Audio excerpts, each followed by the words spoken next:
Well, that just happened.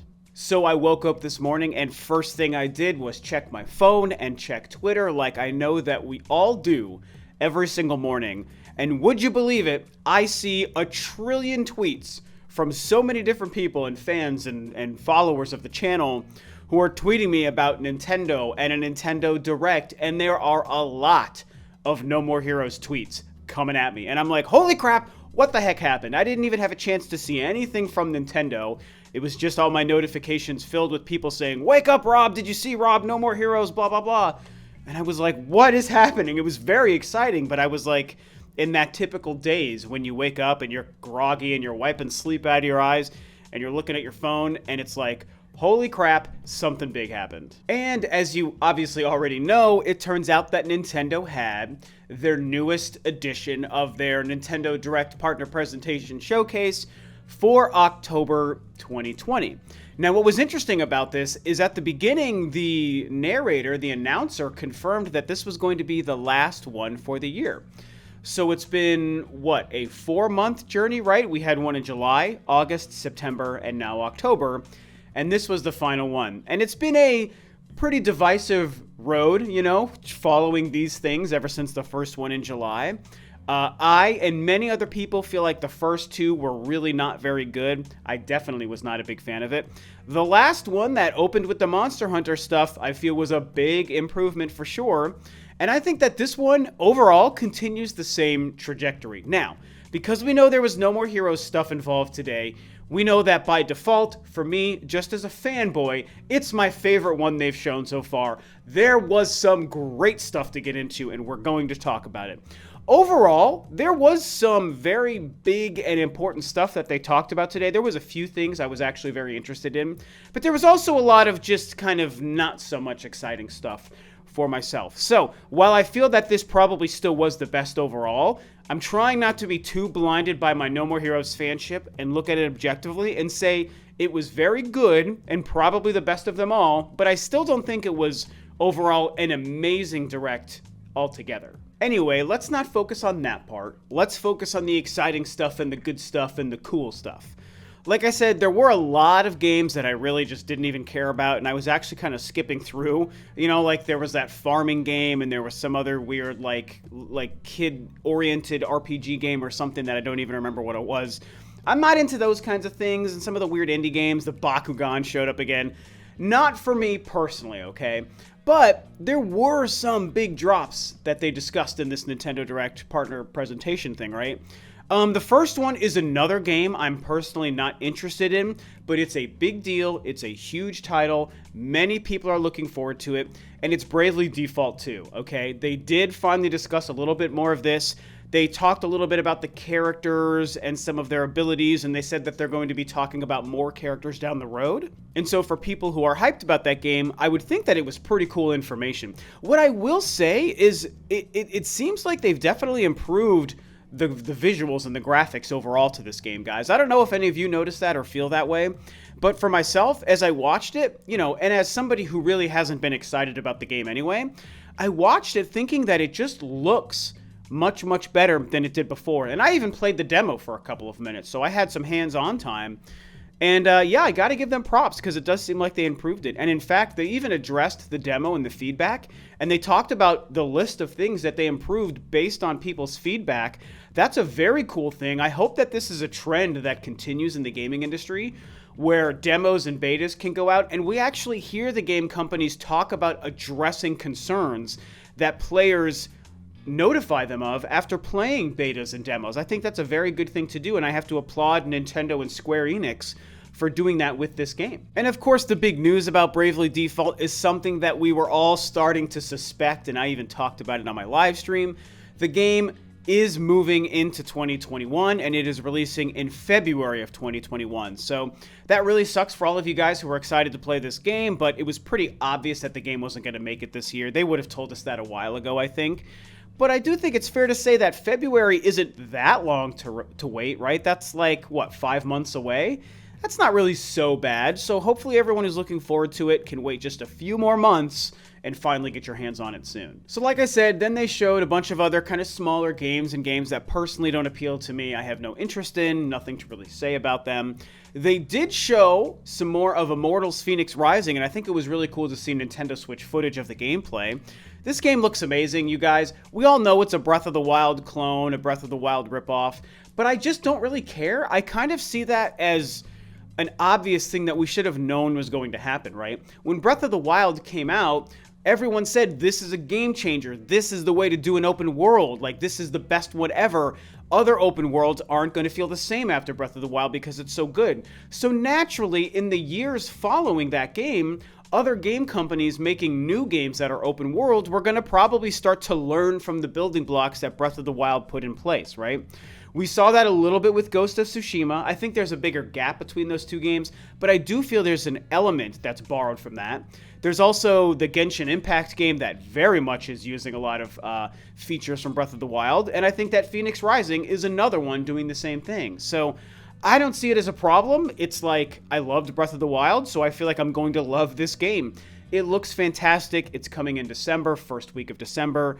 Very exciting. They then showed two potentially very exciting third-party games, but then kind of, I think, destroyed some of that excitement with the reveal about them.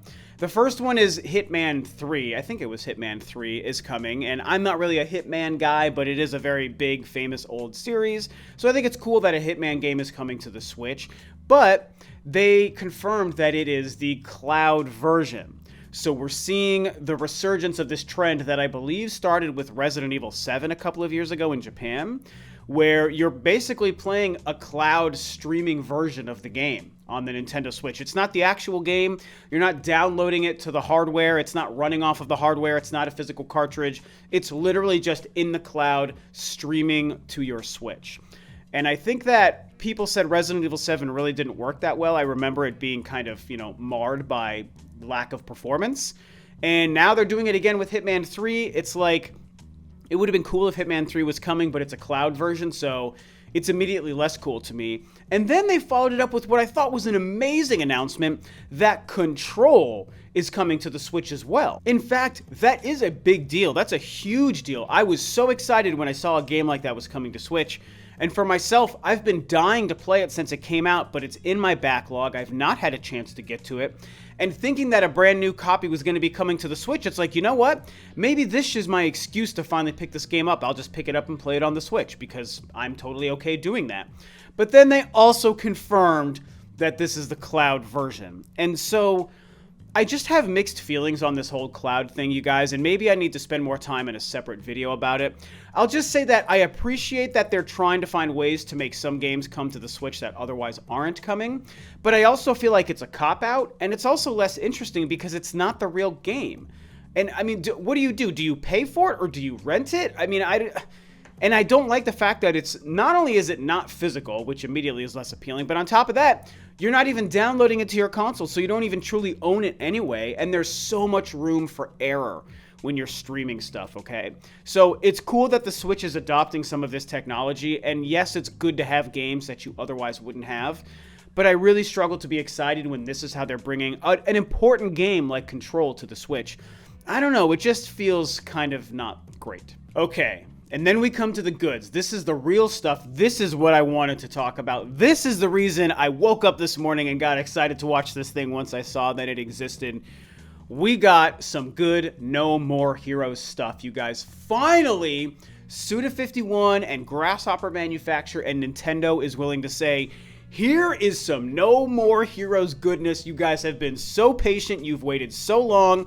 We even ruined your day by making the whole Travis Touchdown Mii Fighter thing in Smash Brothers. We need to throw you guys a bone, and they did. Bone throw they did to us today, you guys, because we saw some great stuff. So while everyone is freaking out about No More Heroes 1 and 2, which I'll get to in a minute, personally for me, the most exciting thing today was finally seeing No More Heroes 3 in action. Seeing some real gameplay, seeing Travis Touchdown in that game.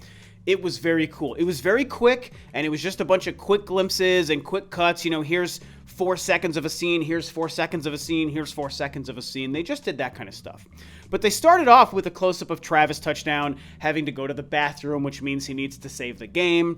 And so it was a great glimpse at what he looks like in the game. And now, I think that you could maybe say that the game looks like it still has a ways to go. And I understand that because it does look like it's, you know, it's not the most eye-popping 2020 graphics we've ever seen in a video game. But to me, what I think we're seeing is probably pretty indicative of what the final product will look like, because that's how Suda51's games are made, and it's how the No More Heroes games are made. They're never at the forefront of technology and graphics and lighting and textures and character models. They're not. This to me looks about like what I would think a Suda51 No More Heroes game would look like on the Switch in 2020 or 2021.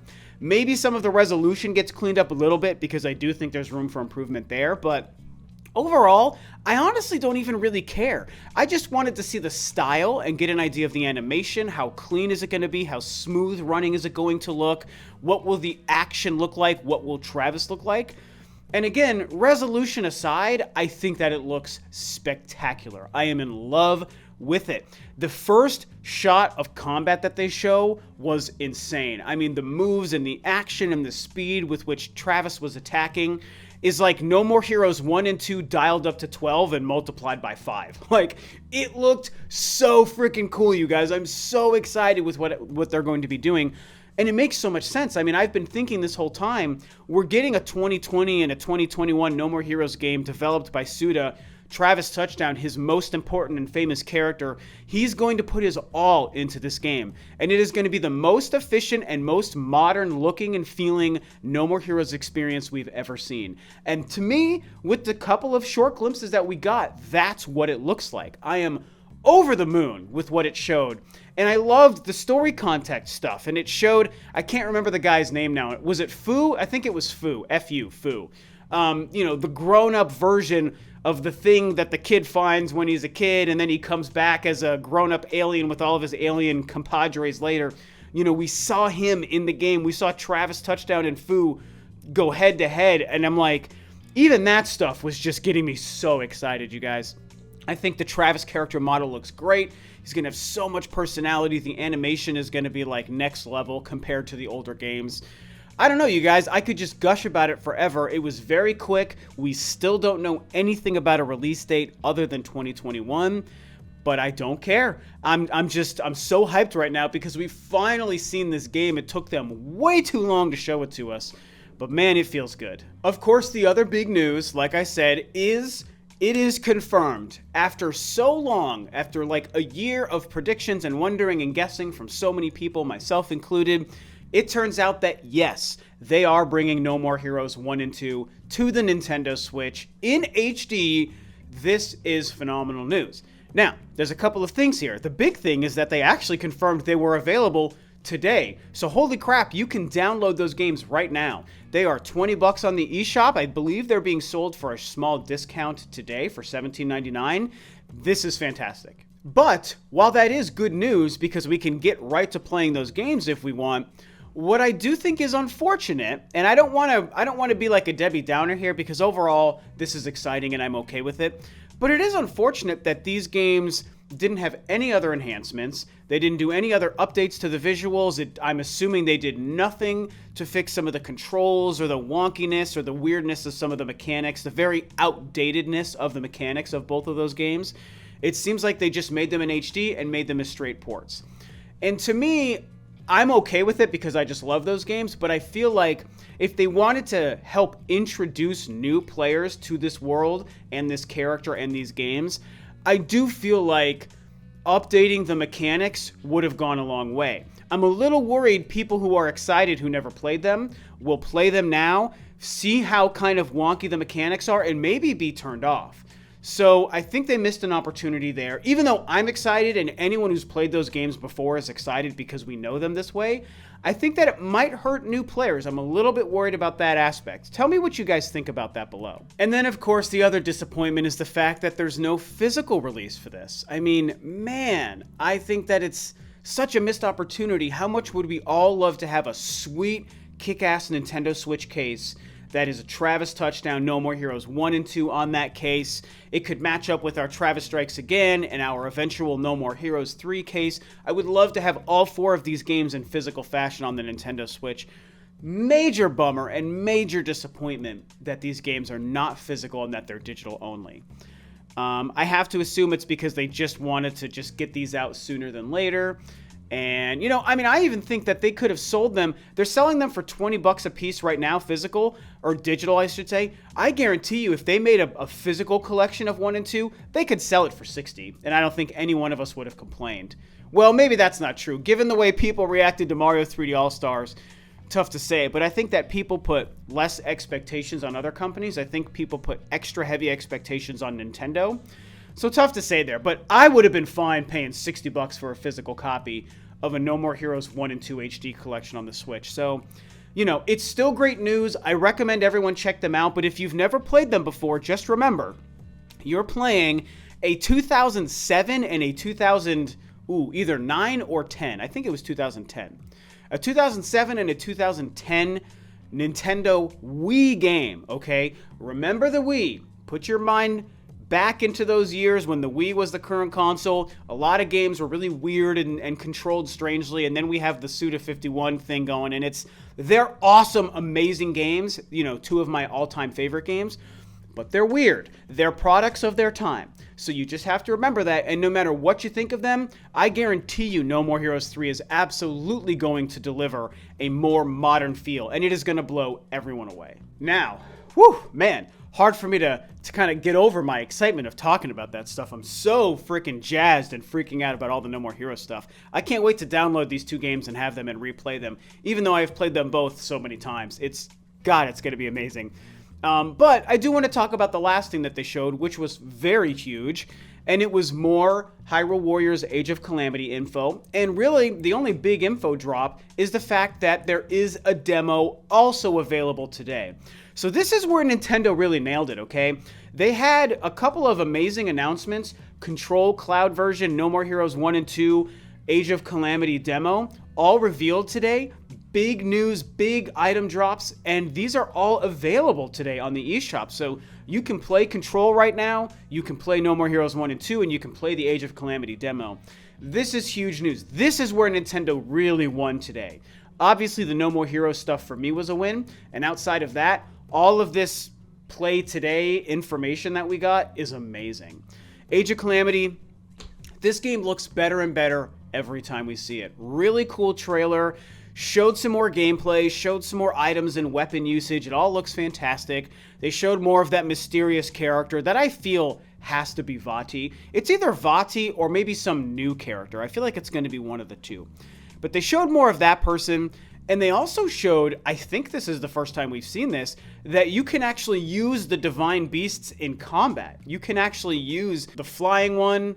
I don't remember if they have names. They do have names, but they're the flying one and the elephant one, and you're shooting beams and you're running through things, and it's just like, whoa, this is amazing that you can do this.